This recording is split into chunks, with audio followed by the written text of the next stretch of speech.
Hello student, good morning. आज इस video में हम 12th क्लास राजनीति विज्ञान का यूनिट 3 चैप्टर 2 पढ़ेंगे, जो है क्षेत्रवाद और भाषावाद। क्षेत्रवाद और भाषावाद ये चैप्टर पढ़ने जा रहे हैं, तो वीडियो को ध्यान से देखें। क्षेत्रवाद और भाषावाद। तो स्टूडेंट, ये आपका स्कूल का आपका अपना यूट्यूब चैनल है, तो आप इस यूट्यूब चैनल को सब्सक्राइब करें और साथ में बेल आइकन को भी ऑन करें। इससे आपको आने वाली वीडियो की नोटिफिकेशन आपको सबसे पहले प्राप्त हो सकेगी। यह आपके स्कूल का यूट्यूब चैनल है, तो आप इस पे जो भी वीडियो देखते हैं उन वीडियो को लाइक करें और ज़्यादा से ज़्यादा आप उन वीडियो को शेयर करें। तो शुरू करते हैं। क्षेत्रवाद एवं भाषावाद, ये क्या है, इनके बारे में बात करते हैं। क्षेत्रवाद किसे कहते हैं और भाषावाद किसे कहते हैं। लिंग्विज्म और रिलीजिज्म, इनके बारे में पढ़ते हैं। हमारा देश विविधताओं वाला देश है। यहाँ पर भौगोलिक, सांस्कृतिक और भाषाई भिन्नता विद्यमान है। यद्यपि ये भिन्नताएं हमारे लिए कौतूहल का कारण बनती है, तो कई बार अतिवादिता के कारण शासन के लिए व्यवस्था के निर्माण में भी बाधा पैदा करती है। आज़ादी के समय हमारा भारत आर्थिक दृष्टि से ज़्यादा सक्षम राष्ट्र नहीं था। विदेशी शासकों द्वारा हमारी अर्थव्यवस्था को अत्यधिक दोहन व प्रांतों का असंतुलन विकास इसका प्रमुख कारण रहा है। स्वतंत्रता प्राप्ति के उपरांत हमारी संघीय सरकार ने राज्य पुनर्गठन व अन्य उपायों द्वारा असंतुलन की इस अवस्था को ठीक करने का प्रयास किया है। प्राकृतिक संसाधनों की उपलब्धता, हमारी ऐतिहासिक पृष्ठभूमि इत्यादि के कारण क्षेत्रीय भिन्नताएं मौजूद रही है। स्वतंत्रता के पश्चात राज्यों के गठन की जाति, धर्म, समुदाय, व्यक्ति विशेष की अग्रणी छवि के कारण ये सभी देखने को मिलता है। आर्थिक विकास का स्तर, नौकरशाही की राजनीतिक प्रतिबद्धता, क्षेत्रीय असंतुलन विद्यमान रहा है। स्वतंत्रता आंदोलन के दौरान एकमात्र लक्ष्य आज़ादी प्राप्त करना था। इस दौर में ये आकांक्षाएं गौण रही है, किंतु 1947 के पश्चात ये पुनः प्रदान हो गई। स्वतंत्रता प्राप्ति के पश्चात भिन्न भिन्न प्रांतों की इन मांगों में क्षेत्रीयवाद की भावना बलवंती हुई है। तो इन क्षेत्रीयवाद की भावनाओं में हम बात करते हैं। पहले तो राज्यों के पुनर्गठन की मांग, राज्यों को, नए राज्य के निर्माण की बात इसमें फर्स्ट आती है। नवीन राज्यों के निर्माण के मांग, राज्यों के पुनर्गठन के बाद, नवीन राज्यों के निर्माण के बाद, भारत संघ में अधिक स्वायत्ता की, भारतीय संघ की अधिक स्वायत्ता की आकांक्षा, प्राकृतिक संसाधनों के वितरण संबंधी विवाद, केंद्र से एकाधिक आर्थिक सहायता प्राप्त करना, अधिकाधिक राजनीतिक सहभागिता का दावा, ये सभी इसको प्रभावित करते हैं। क्षेत्रवाद क्या है? व्हाट इज द रिलीजिज्म, यानी कि क्षेत्रीयवाद क्या है? स्थानीय निवासियों द्वारा संघ या राज्य की तुलना में किसी क्षेत्र विशेष या प्रांत से लगाव या उसकी प्रोद्योगिकी के विशेष प्रयास क्षेत्रवाद की श्रेणी में आते हैं। क्षेत्रवाद का उद्देश्य है अपने संकीर्ण क्षेत्रीय स्वार्थों की पूर्ति करना। यह ऐसी प्रवृत्ति है जिसमें क्षेत्र विशेष के लोग आर्थिक, सामाजिक, राजनीतिक शक्तियों से अन्य मांग करते हैं, अधिक मांग करते हैं। क्षेत्रीयवाद के कारण प्राकृतिक प्रकृति भिन्नताएं और असमानताएं, प्रशासन द्वारा संसाधनों के असमान वितरण का अभाव या प्रशासन केंद्रीय निवेश या विकास संबंधी भिन्नताएं, क्षेत्रीय, ऐतिहासिक व राजनीतिक कारण, सांस्कृतिक भिन्नताएं, भाषाई भिन्नता से क्षेत्रवाद की भावना को बल, संकीर्ण क्षेत्रीय आकांक्षाओं के राष्ट्र को अनेक दुष्परिणाम झेलने पड़ते हैं, जिसमें फर्स्ट हम बात करते हैं देश की अखंडता को चुनौती। क्षेत्रीयवाद से देश की अखंडता को चुनौती मिलती है।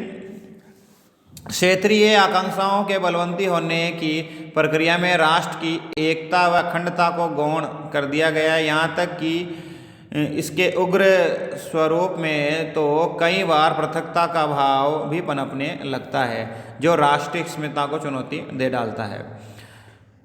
क्षेत्र विशेष का संघ सरकार या उसकी चुनौतियों से भरोसा उठ जाता है। हमारी राष्ट्रीय राजनीति में पिछले 7 दशकों का अनुभव इस संबंध में अच्छा नहीं रहा है। नए राज्यों की मांग करना, ये भी इसी के अंतर्गत माना जाता है। नए राज्य की मांग करना, आप देखते हैं भारत में समय समय पर जो नए राज्य की मांग की जाती है भाषाई आधार पर या किसी भी जो जगह है उन प्रांत के आधार पर नए राज्यों के निर्माण की मांग की जाती है। साथ ही साथ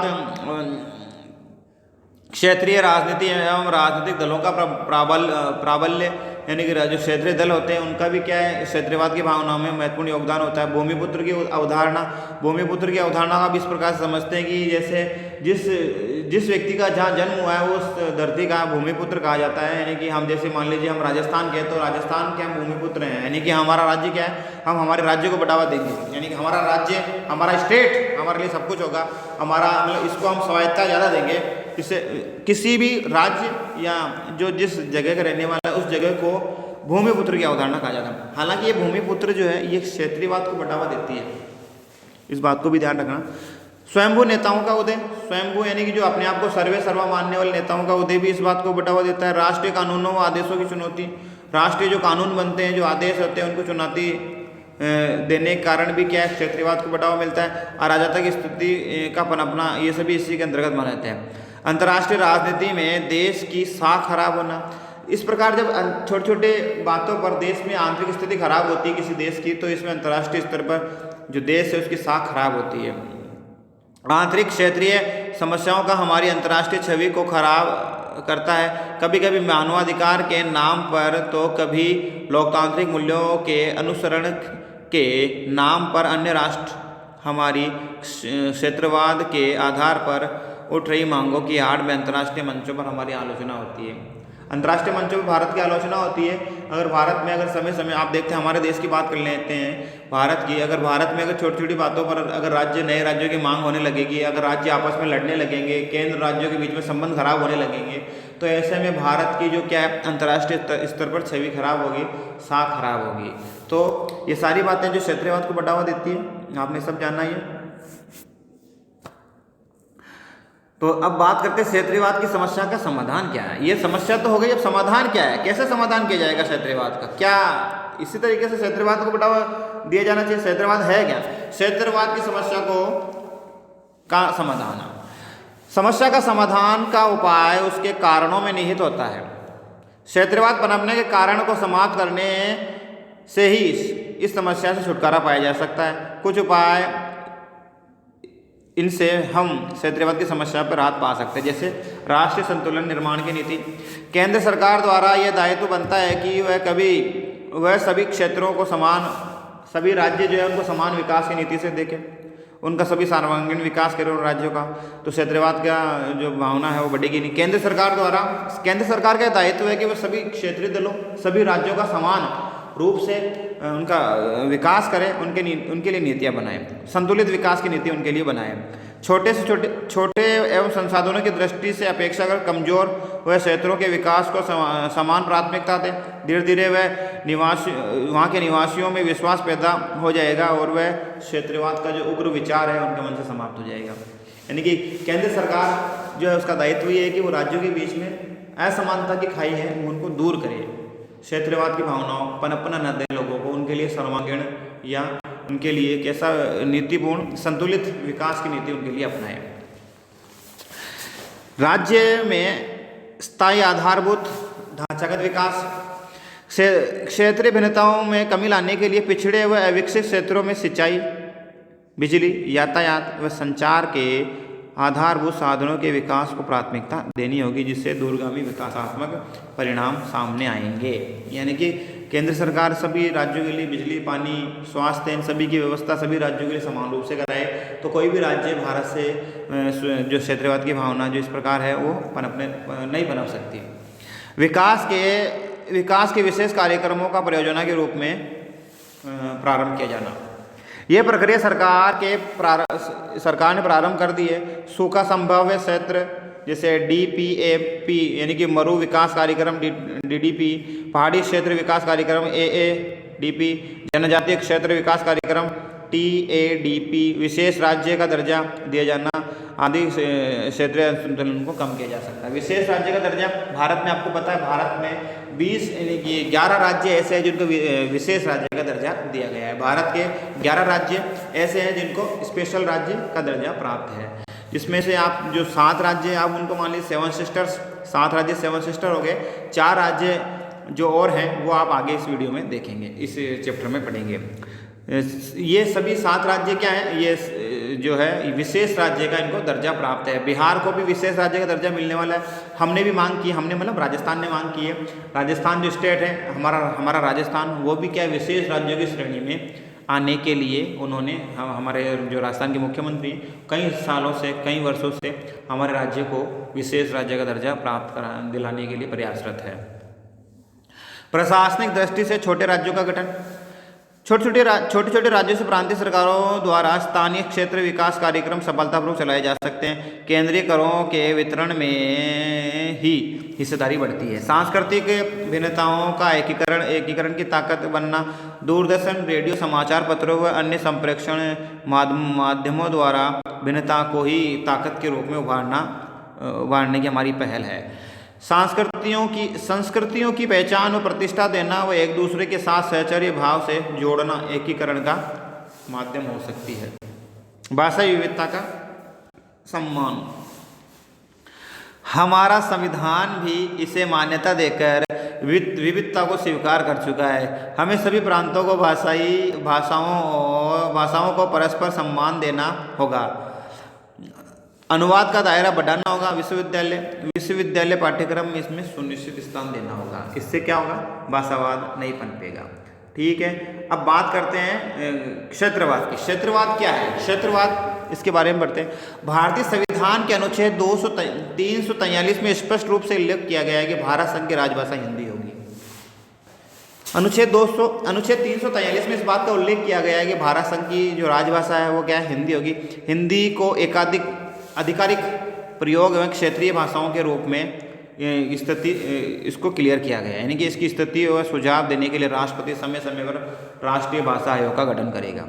हिंदी को इसके एकाधिकार को बढ़ाने के लिए, इसके जो क्षेत्राधिकार है हिंदी का, इसके क्षेत्र को बढ़ाने के लिए सभी राज्यों में हिंदी बोली जाए, इसके लिए राष्ट्रपति क्या करेगा, समय समय पर राष्ट्रीय भाषा आयोग का गठन करेगा। ये प्रावधान किया गया है। ये आयोग देश के औद्योगिक, सांस्कृतिक और वैज्ञानिक उन्नति का और लोक सेवाओं के संबंध में अहिंदी भाषिक क्षेत्रों के व्यक्तियों के बीच में उचित मांगों पर विचार करेगा। इसके साथ ही संविधान राज्य के विधानमंडलों को भी यह अधिकार प्रदान करता है कि वे उस राज्य के राजकीय प्रयोजन हेतु हिंदी भाषा का इस्तेमाल करें।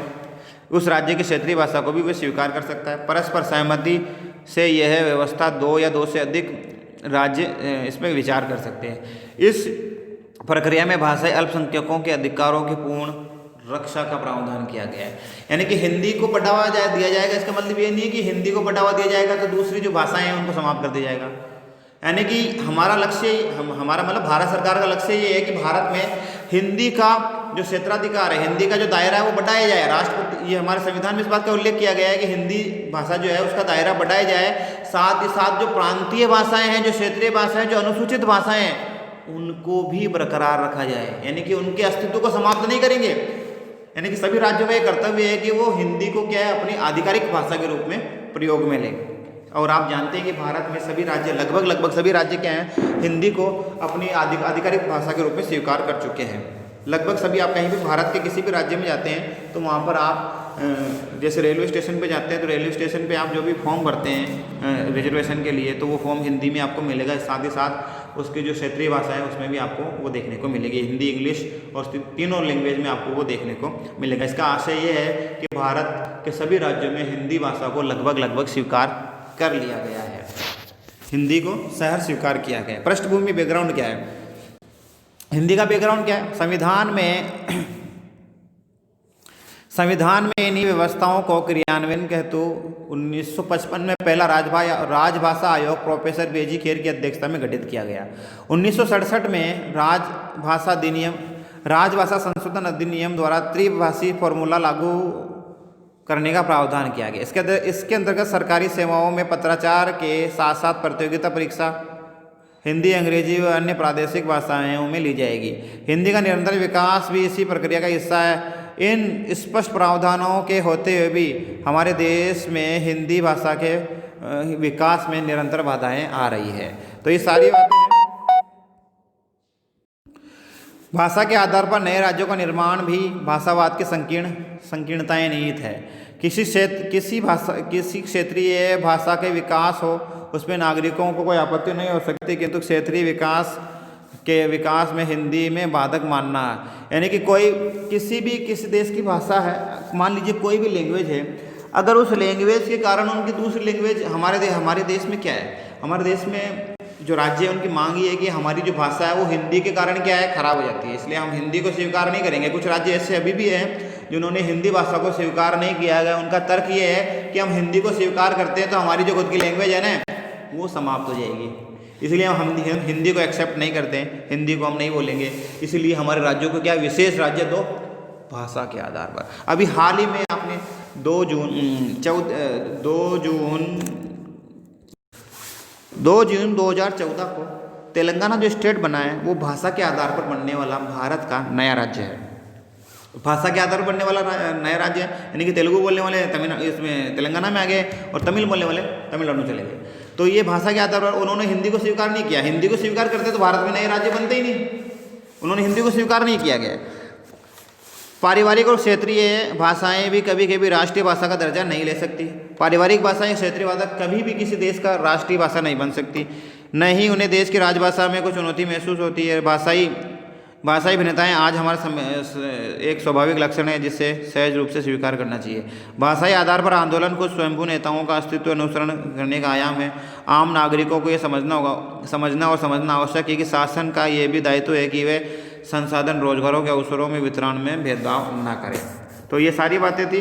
कानून का समान संरक्षण हो, भाषाई बहुसंख्यक जो लोग हैं उनका सम्मान हो, अल्पसंख्यकों का सम्मान हो। अब यहाँ से पढ़ेंगे भाषावाद के समाधान के उपाय क्या क्या हैं, ये सब हम अगले वाले वीडियो में पढ़ेंगे।